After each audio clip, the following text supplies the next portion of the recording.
What's going on people, selamat datang di channel Rebiorin ya. Udah lama nggak buat video kayak gini lagi. Dan hari ini aku bikin videonya itu tanpa skrip ya, dan juga tanpa mikrofon juga karena ini nggak tahu kenapa kalau rusak gitu. Cuma ya udahlah, kita bikin video ya dengan senang hati aja lah, karena hari ini aku itu baru aja nonton salah satu film yang mana jujur sangat berkesan bagi aku sendiri, yaitu filmnya si Makoto Shinkai.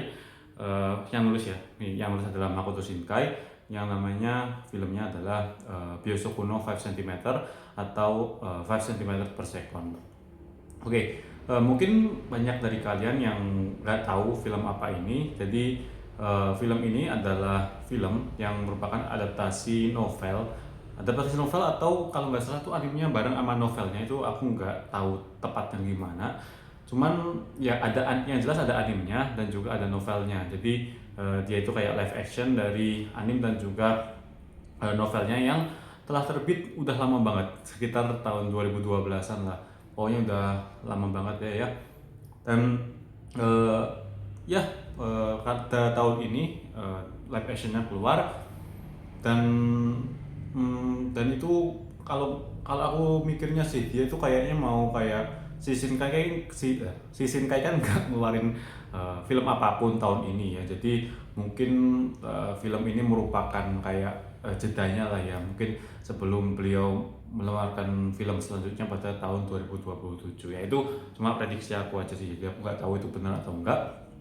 Dan ya langsung aja, mungkin aku bakal bahas tentang live actionnya, atau aku selalu kalau bilang gini kepikirannya anim padahal itu film ya. Oke, kita bahas filmnya. Pertama dari segi cerita dulu. Buat kalian yang nggak tahu, oke, film ini itu bercerita tentang dua orang. Yang cewek itu namanya Akari, terus yang cowok siapa ya namanya, lupa. Yang cowok namanya lupa lah. Jadi dua orang itu kebetulan dia merupakan tenkosei ya. Dua orang itu tenkosei itu kayak murid pindahan lah, dua-duanya itu sama-sama murid pindahan yang ketemu di salah satu SD ya. Dia ketemu pas SD gitu loh. Dan karena mereka berdua merupakan murid pindahan ya, mungkin mereka merasakan kedekatan atau memiliki kayak background yang sama gitu. Akhirnya ya mereka berteman, dan timbullah tentu saja kisah romantis di antara keduanya yang pada waktu itu masih SD lah ya. Oke, lalu dari situ hubungan mereka berkembang, tapi pada suatu saat mereka harus terpisah karena si ceweknya itu harus pindah lagi. Jadi sekarang itu pas mereka kecil, mereka itu berada di Tokyo. Dan pada saat beranjak SMP, si cewek itu harus pergi ke Tochigi. Jadi ya pindah sekolah, dan akhirnya mereka kedua berpisah. Latar dari anime ini itu sekitar tahun 90-an ya. Jadi kayak belum ada handphone. Kayaknya waktu itu kayaknya belum ada handphone, karena ya latarnya tahun 90-an. Jadi mereka berhubungannya ya surat menyurat gitu. Ya ceritanya itu kayak gitu, dan terus berlanjut hubungan mereka terus berlanjut, dan pertanyaannya adalah apakah mereka akan bertemu kembali, dan apakah cinta mereka akan bersemi kembali. Basically ceritanya seperti itu. Cerita yang sebenarnya simple banget, terutama dibanding anime-animenya Shinkai saat ini ya, yang banyak membahas tentang bencana, terus ya fantasinya kemana. Namun Byosoku no 5 cm ini adalah salah satu karya beliau yang ceritanya itu sangat simple, tapi justru karena ceritanya itu simple, jadi menurutku sendiri yang ini merupakan karya beliau yang paling berkesan. Jadi baik anime maupun filmnya ya, keduanya itu benar-benar berkesan bagi aku, karena ya simpelnya itu benar-benar kerasa. Terus juga Makoto Shinkai bagaimana beliau memandang itu ya, jarak dan waktu, dan juga cinta, yaitu memang khasnya beliau banget. Dia memadukan jarak, waktu, dan juga tentu saja hubungan jarak jauh itu khasnya beliau banget. Dan karya ini adalah merupakan yang menyampaikan pesan tersebut secara paling eksplisit dan juga paling mudah dipahami ya. Itu menurutku salah satu hal yang luar biasa dari film ini, yaitu bagaimana film ini bisa menceritakan jarak dan juga waktu, dan juga hubungan cinta yang terjadi dengan halangan jarak dan waktu tersebut. Oke, selain uh, cinta jarak dan waktu, di film ini juga menurutku banyak sekali nilai-nilai Jepang ya, nilai-nilai Jepang yang bisa didapat dari film ini. Dan nilai Jepang, mas gimana sih maksudnya nilai Jepang itu? Kalau kalian pernah baca buku-buku Jepang, novel-novel Jepang itu kurang lebih semuanya itu kayak gini. Sebenarnya kayak udah template banget lah. Misalnya kalau kalian nonton anime Kimi no Suizo wo Tabetai, atau kalian mungkin baca novelnya, atau kalian mungkin lihat live actionnya, itu ya kurang lebih kayak gini juga gitu. Jadi kayak gimana ya, di sini tuh kelihatan banget gimana perubahan tokoh utama, yaitu si laki-lakinya tersebut, yang awalnya itu dia nggak bisa move on gitu terus-terusan, tapi di akhir ya dia jadi kayak gitu. Jadi bener-bener khas Jepang banget lah.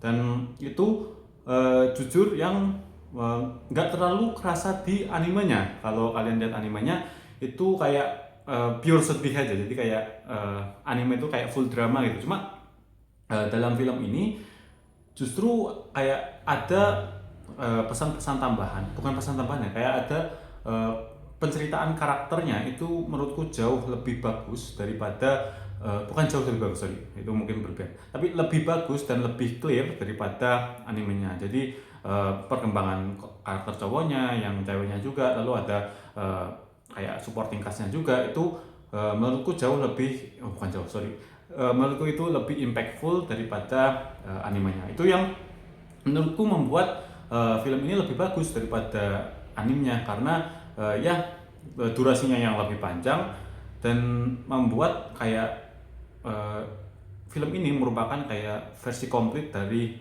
animenya. Jadi kalau kalian yang udah nonton animenya, menurutku masih sangat worth it buat nonton filmnya, karena kalian bisa kayak ngelihat versi lebih komplitnya dari animenya. Dan kalau menurutku sendiri animenya itu jauh lebih, bukan jauh lebih, sorry ini karena bias lah ya, jadi karena orang mati juga, sorry. Jadi animenya itu lebih sedih menurutku, lebih kayak nyesek lah, itu pure nyesek animenya.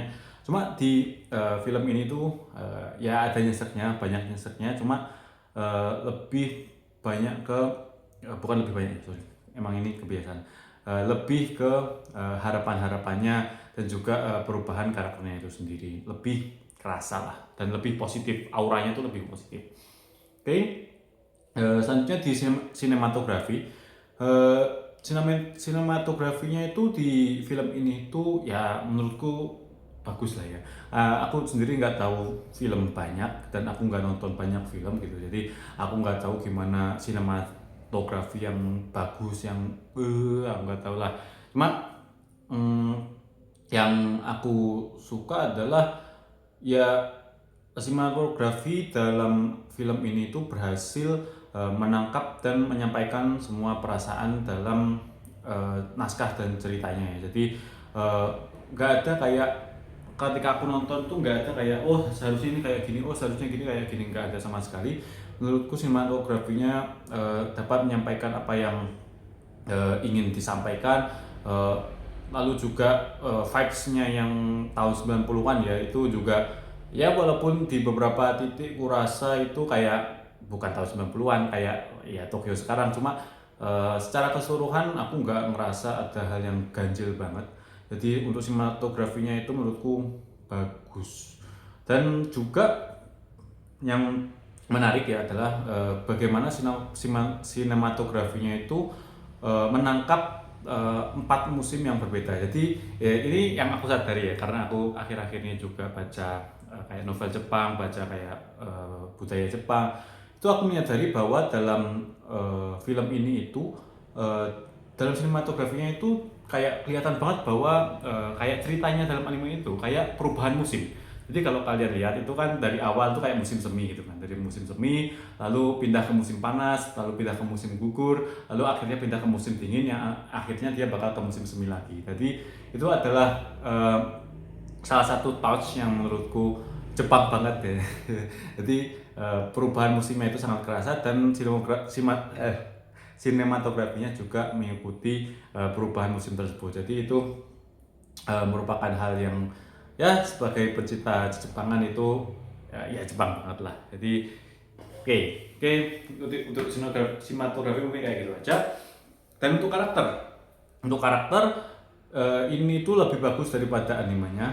Lebih bagus gini gimana? Jadi kalau di sini itu karakternya itu benar-benar diceritain secara detail ya. Menurutku cukup detail tentang bagaimana perasaannya, lalu ya bagaimana perasaannya itu disampaikan dengan detail lah, baik cowok maupun ceweknya. Karena di animenya itu nggak sedetail ini, benar-benar diceritain lalu ya baik secara eksplisit maupun non eksplisit ya, kayak pergerakannya itu benar-benar kita bisa melihat oh karakternya itu mikirnya kayak gini, oh karakternya itu mikirnya kayak gini. Jadi karakternya menurutku sangat bagus.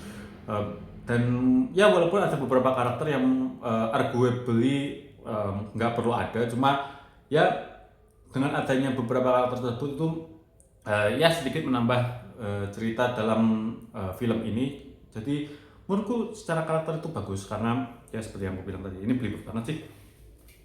Ya basically bagus lah ya secara karakter karena ya lebih detail aja daripada di animenya aja. Misalnya si cowoknya bagaimana dia gak bisa move on itu bener-bener diliatin, mulai dari dia itu tiap hari lihat teks mulu, terus pas ada orang yang suka cuma dia nggak terlalu peduli, dia mau ngejaga jarak, itu diperlihatin banget. Lalu gimana karakter yang ceweknya yang terkesan lebih ceria gitu, terus apa yang dia harapkan, kenapa dia membuat pilihan itu. Sekarang jadi aku jadi tahu gitu. Dulu aku ngerasa si ceweknya itu bangsat banget, cuma sekarang oh ternyata tidak sebangsat itu. Jadi ya itu menurutku secara karakter film ini berhasil menambah value yang belum ada di animenya sendiri.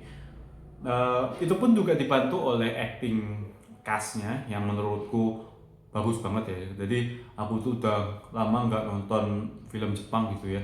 Yang dulu aku nonton itu film-filmnya yang lawas-lawas banget, yang actingnya itu cringe banget, yang dan nggak jelas banget. Cuma ya kulihat pada film ini tuh actingnya benar-benar pas dan ekspresi wajahnya juga bagus, intonasi suara ya bagus lah. Secara acting menurutku aku nggak ada komplain sama sekali. Dan juga terakhir ya secara OST atau lagunya, lagu dari anime ini, film ini itu ada yang lagu baru yang di filmnya nggak ada, dan juga ada lagu lamanya juga. Dan jujur aku suka banget lagu lamanya yang One More Time One More Chance itu. Jadi aku bener-bener bahagia banget karena lagunya itu masih di kayak masih dipakai gitu. Jadi itu bener-bener lagu yang berkesan, dan ya aku bersyukur banget lagu itu masih dipakai. Bener-bener pas lagu itu kayak dimainkan itu kayak ya aku sedikit-sedikit ikut nyanyi lah, karena memang itu lagu yang sangat berkesan bagiku pribadi. Dan juga lagu-lagu barunya juga bagus, tentu saja lagu-lagu barunya itu bagus. Dan aku nggak tahu ya di akhir itu yang nyanyi siapa ya, kayak Radwimps atau Kenshi Yonezu. Cuma aku jujur nggak terlalu ngikutin J-pop ya, tapi menurutku kayak bagus sih ditambah lagu baru lagi, karena ya untuk menambahkan value baru lah pada film ini, membuat film ini ya berbeda lah setidaknya dengan anime atau novelnya, tapi tidak meninggalkan hal yang khasnya. Itu yang menurutku sangat perlu diapresiasi dalam film ini. Oke, mungkin itu aja reviewku dari film ini ya. Bener-bener zetsu banget ya kan. Asal ngomong gini belibet gini. Cuma ya kenapa aku bikin review ini, karena ya aku nontonnya sendiri ya. Jadi kayak pengen banget nyampain hal-hal yang aku tonton dan aku terima kepada kalian semua ya, dan siapa tahu juga bisa saling diskusi. Buat kalian yang belum pernah nonton film Jepang, film ini tuh recommended banget karena ya sangat mudah diikutin lah ceritanya. Formulanya juga nggak terlalu aneh-aneh banget. Jadi buat kalian yang belum pernah nonton film Jepang, ini recommended buat film pertama kalian. Kalau kalian suka film Jepang, wah ini film yang tidak boleh kalian lewatkan karena ya dari awal sampai akhir itu aromanya itu sangat Jepang sekali. Dan buat kalian yang sudah nonton animenya, aku tetap nyaranin buat kalian nonton karena basically ini itu ya kata temanku ini kayak merupakan penyempurnaan animenya. Cuma kalau menurutku film ini itu kayak memberikan sudut pandang yang lebih banyak dalam animenya itu sendiri.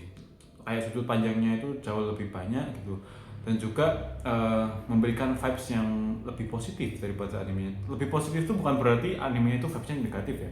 Kayak di animenya itu vibesnya itu lebih kayak shibui gitu. Kayak shibui itu apa ya bahasa Indonesianya? Kayak dramatis, kayak ya kayak sedihnya itu lebih kerasa. Tapi di film ini menurutku vibesnya terutama di bagian ending itu masih masih lebih positif dan lebih masih banyak harapannya. Dan aku nggak tahu apakah ini merupakan tweet dari Makoto Shinkai selaku sutradaranya, Makoto Shinkai Sensei. Cuman either way aku suka banget dengan live actionnya, dan ini merupakan menurutku adalah standar dari live action ya. Live action itu tuh harusnya kayak gini, dimana memberikan sudut pandang baru, memberikan kayak cerita yang baru, tapi juga tidak meninggalkan value-value yang ada di dalam anime lamanya atau ya novel lamanya gitu. Di ratingnya dari aku 10/10 ya. Jadi 10/10. Apakah objektif 10/10? Oh tentu saja tidak. Sangat tidak objektif karena pertama aku itu suka banget budaya Jepang lah ya. Jadi ya pas aku nonton itu kayak oh ini Hakana, oh ini wabi-sabi gitu. Jadi itu merupakan kesenangan sendiri bagiku. Lalu juga aku suka Makoto Shinkai ya, dan juga terutama animenya ini. Jadi pas aku nonton itu oh ini scene ini, oh ini scene ini, dan juga aku orangnya suka banget Jepang ya. Jadi pas aku ngeliat oh ini tempatnya di sini, oh ini stasiun ini gitu. Jadi ya banyak biasnya. Cuman ya gimana ya. Bagiku itu 10/10 karena ya tentu aja kan orangnya ya sebagai manusia kita kan biasa ya. Cuma mungkin bagi orang yang pertama kali nonton, aku yakin film ini masih tetap bisa dapat rating sekitar 8 lah ya. 8-9 film ini itu bisa banget. Jadi ya buat kalian yang penasaran ingin nonton film Jepang, ya aku nyaranin kalian untuk menonton film Biosoku no 5 cm atau 5 cm per second. Oke, mungkin sekian review dari saya. Terima kasih telah nonton video ini, dan ya komen asal lah ya. Ini mic-nya nggak ada, jadi suaranya mungkin agak aneh. Cuman oke, terima kasih telah melihat video kami. Terima kasih telah melihat video saya. Jangan lupa like, comment, dan subscribe. Kita bertemu lagi di video selanjutnya. Mungkin aku akan review buku kali ya.